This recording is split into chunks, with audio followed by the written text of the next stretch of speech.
दोस्तों मारी गुच्चूनी मोज चेनल में आपનું સ્વાગત છે। આજના વિડીયોમાં આપણે વાત કરવા જઈ રહ્યા છીએ કે કાજલ બેનીબા અને દિવ્યેશ હવે તેમના ઘરે જઈ રહ્યા છે। તો હવે કાજલ બેનીબા અને દિવ્યેશ ભાણાભાઈ પાછા અહીંયા ક્યારે આવશે અને હવે ક્યારે રજાઓ પડવાની છે અને અહીંથી તેમને મૂકવા માટે કોણ કોણ ગયું અને તેઓ અહીંયાથી કયો કયો સામાન એટલે કે શાકભાજી ને બધું કયું લઈ ગયા એ બધું જાણવા મળશે તમને મારા આ વિડીયોમાં। મારી ચેનલ પર નવા હોય તો ચેનલને ફટાફટ લાઈક શેર એન્ડ સબસ્ક્રાઇબ કરી દો। Full video in Thakor family blog channel દોસ્તો ફૂલ વિડીયો લિંક ડિસ્ક્રિપ્શનમાં મૂકેલી છે, ત્યાં જઈને તમે આખો વિડીયો વોચ કરી શકો છો। આવી ટૂંકી ટચોકડી લાઈવ લેટેસ્ટ ટ્રેન્ડિંગ માહિતી મેળવવા માટે મારી ચેનલને ફટાફટ સબસ્ક્રાઇબ કરી દો।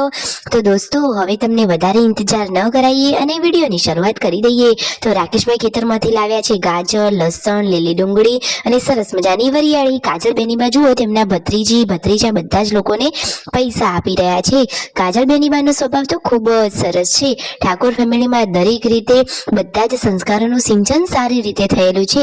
બધા જ લોકો એકબીજાની માન મર્યાદા પણ રાખે છે અને બધા જ લોકોનું સન્માન કરે છે। કોઈને કશું કોઈ ખોટું બોલતું નથી, બધા જ લોકો માનથી એકબીજાને બોલાવે છે। તો ફાઇનલી દોસ્તો આજે તો કાજલ બેનીબા અને દિવ્યેશ ભાણાભાઈ જઈ રહ્યા છે સરગાસણ તેમના ગામે। તો બધા જ લોકો તેમને મૂકવા માટે જુઓ આંગણામાં આવી ગયા છે। આજુબાજુના બધા જ લોકો તેમને મૂકવા માટે ભેગા થઈ ગયા છે અને રણજીતભાઈ અને સંજયભાઈ થાર ગાડી લઈ તેમને મૂકવા માટે જઈ રહ્યા છે।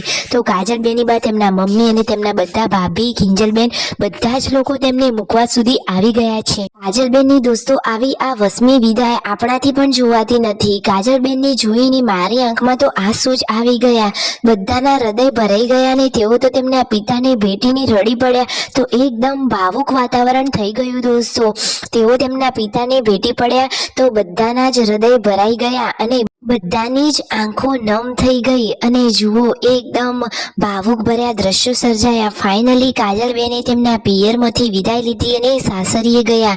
હવે જુઓ ઘરે દોસ્તો આવ્યા હતા મહેમાનો, સંજયભાઈના મામી અને ભાભી। તો બધા લોકો બેઠા છે અને મિતાંશ ને શિલ્પા ભાભી જમવાનું જમાડી રહ્યા છે અને આ બાજુ જુઓ પૂનમ ભાભી બનાવી રહ્યા છે સરસ મજાની સબ્જી। શું બનાવે છે દોસ્તો? મસ્ત મજાની વઘારેલી ખીચડી। વાવ, બનીને રેડી પણ થઈ ગઈ। હવે ફાઇનલી રાકેશભાઈ, શિલ્પા ભાભી અને ઘરના બધા જ લોકો સાથે મળી અને જમવા બેસવાની તૈયારી કરી રહ્યા છે। તો જમવા માટે બેસી ગયા છે પૂનમ ભાભી, જેન્સો, તેમના સાસુમાં, આ બાજુ પાર્વતી ભાભી, શિલ્પા ભાભી, રાકેશભાઈ બધા જ લોકો હવે સાથે જમવા બેસી ગયા। જો તો ખરા કે દોસ્તો ઠાકોર ફેમિલીની એકતા કેટલી છે, બધા સાથે જમવા બેસે છે અને બધા જ લોકો હળી મળીને રહે છે।